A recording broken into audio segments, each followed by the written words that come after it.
Assalamu alaikum jama'a masu sauraron wannan tasha ta mai suna SD Arewa TV wacce ke shiga lungu da saƙo domin laluba muku labari na duniya ma baki daya.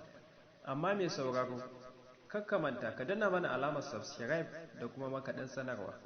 Ta haka ne da zarar mun ɗora sabon shiri za ku sani. A yau ne muka tsinkayi wani bidiyo watakan na jarumar fim wacce aka fi sani da Maryam Yahaya. Tana bidiyo tana nuna wa duniya tsaraicinta, kuma abu ne wanda ba yanzu aka farawa, an shayi ba so ɗaya ba ba so biyu ba, har kaso na kusan 10 kenan ana yin irin wannan. Shin koyaushe masana'antar Kannywood za su gyara wannan abin a daina samun wannan matsalolin?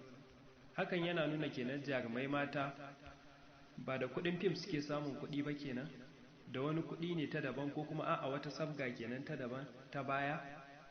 To Allah dai ya gyara mana. Mai sauraro, ka biyo mu domin ka ga wannan bidiyo, amma kakka manta ka danna mana alamar subscribe da kuma makaɗin sanarwa. Ta haka ne da mun ɗora sabon shiri za ku sani.